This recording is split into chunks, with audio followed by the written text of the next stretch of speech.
You're listening to an audio article by the Common Constitutionalist.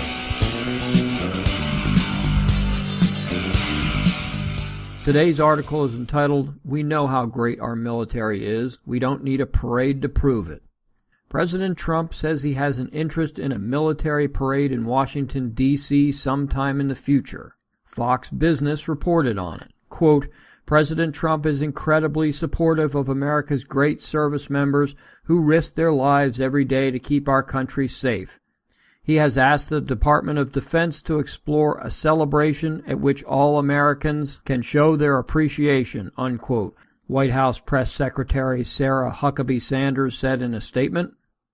First, I don't think it really serves any purpose. Those who love and respect the military already do, and show it as often as we can, and you're not going to change the minds of leftists.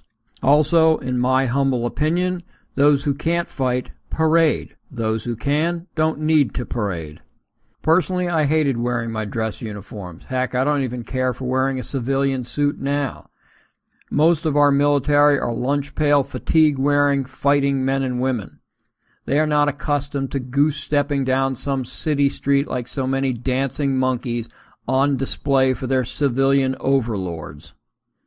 Now granted, there have been no details as to how subdued or grandiose the president wishes this event to be, but this is Trump we're talking about, the guy with gold fixtures in the bathroom of his private jet, so I'm guessing he would opt for the grandiose with little thought of the price tag. And on that, I've heard that the cost of such a parade could be at least $20 million to far above that. I'm going to guess far above that. Quote, President George H.W. Bush's military parade to commemorate the end of the Gulf War in June 1991 cost about $12 million, according to a C-SPAN report that year.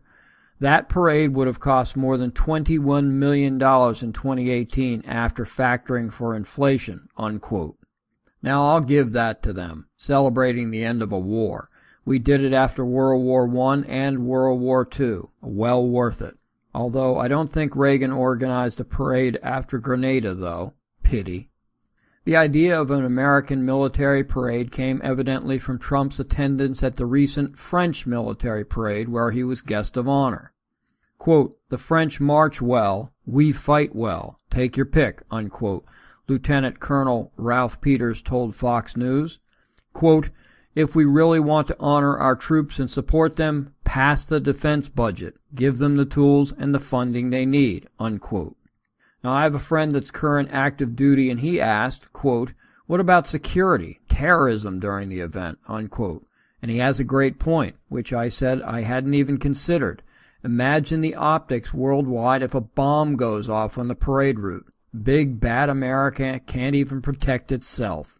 Now, obviously, this is crap, as we know how big and bad we are while busy protecting practically everyone on the planet while they parade around, but perception is huge.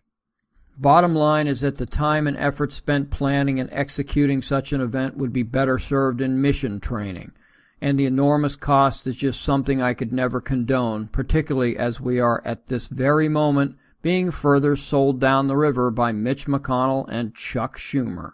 I just received a FreedomWorks alert informing me that the two have a plan to add an additional $400 billion in spending.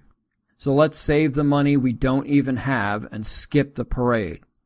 We all know that the president reveres the military. Maybe he could better show it by attending a few military graduation ceremonies, and not just academy, but maybe buds or boot camp graduations. Now that would be cool. Thank you for listening.